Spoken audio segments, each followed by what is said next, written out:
Welcome into another episode of the News4JAGs podcast. Jamal St here alongside Justin Barney. Justin, training camp just got real. It did. I said yesterday's practice was the best one to me. Nope. This one, by far, I thought this one was a step up all across the board. We saw a lot of hitting today, a lot of good plays. First live action practice of camp. To me, some standouts too who had not shown much before. So I think today's practice was the elevation we've been looking forward to seeing. That first ramp up of camp. Last year, Doug had the first one after the Hall of Fame game. This is a very similar time period to that. So that you don't want the guys to go into that preseason game not having had contact since maybe last season. So, this was a chance for them to kind of get some of that stuff underneath their belt. Definitely some standout guys. We haven't talked about who we really liked from today's action before this, so we'll see if we have some agreements there. All right, who's your first guy? Prefacing, what you said about last year, remember the Hall of Fame game? Jags were playing in the Hall of Fame game last year. Hall of Fame game was last week, so this really kind of lines up with that timeline of that. Jaguars. Similar. 3 preseason games this year. Last year they had 4, so this kind of really that timeline that Doug followed last year. But to me, standouts from today, I think Ventrell Miller played very well. A lot of tackles. He had a safety as well. I think he had a pick or a tackle for loss on the team drills. I thought he played well. And again, Trevor Lawrence throwing some good balls, but guys all the way around the field today I thought played well. I thought the running game looked good. Tank Bigsby, unbelievable run, about a 70-yard touchdown run it would have been in a game. Just blew through the line. The touchdown run's what everybody's talking about. Cooper Hodges is what they should be talking about. The guard was like, I told him it was 30 yards down the field. He said he thought it was farther than that. He was hauling butt to make sure that Tank Bigsby had all the blocks he needed. Cooper was hightailing it down the field to clear up some running lanes for him. So I was far more impressed with Cooper. Not taking anything away from Tank, but Hodges definitely caught my eye with a guard that efforts his way down the field. That shows up on tape. That gets you on a roster. 7th round pick too, Cooper Hodges. 7th round. We talked to him yesterday, but that's a 7th round pick making a play like that. Tank Bigsby, another draft pick, making a big run. They need him to play big.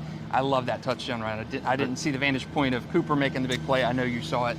Talked to Cooper a little bit about that after practice. So that was really cool to see that. And again, I go back to Ventrell Miller. He's not a guy we've seen a lot during training camp. Still working his way back. And he had some big plays today. The team situation down on the goal line situation had a safety today too. So very good performance from Ventrell Miller. To me, he was a guy that could start the season on a PUP list, working his way back from injury, maybe pushes Shaq Quarterman out of a roster spot. That's been one of our 53-man projections. So again, some guys playing big roles today that we haven't seen so far. All right, Ventrell had a few tackles along the way, but I'm going to tell you he's not my defensive standout. Okay. I'm not there with him.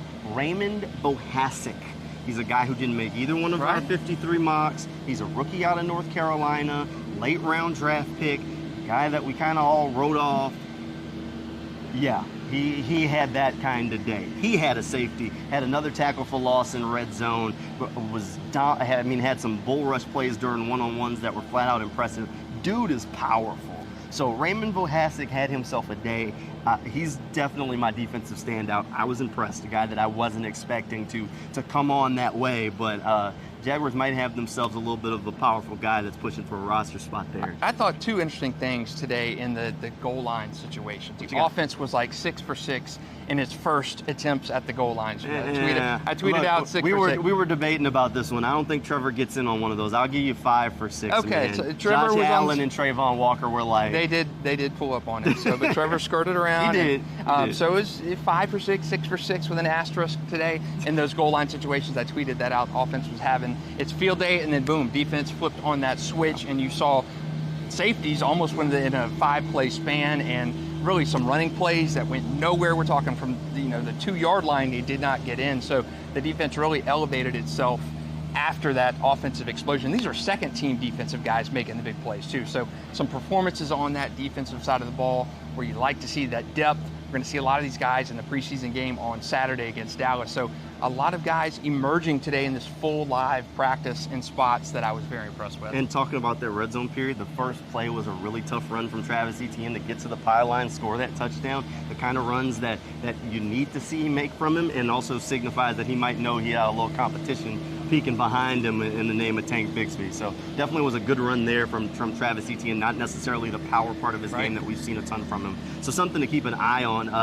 But overall, the offense, Okay day. The defense, okay day. There were a lot of things that we can kind of take from this, but it's that first physical practice of the year, probably also the last one until that preseason game. They're going to take the pads off and kind of scale back, review some of this tape, and see how it goes from there. But, overall, I think it was a good day for both sides of the ball. Yeah, absolutely. And again, I like to see these performances from the defensive guys because you can't preface this enough. This is one fell swoop of cuts this year. 90 to 53 in one fell swoop. So these defensive guys, not a lot of spots on this 53-man roster are up for debate. So this is a huge proving ground. Ventrell Miller, I thought Erick Hallett had a good practice. I think he had an interception. So some guys that are not used to getting these big plays, and you probably won't see them a lot during the regular season, but depth.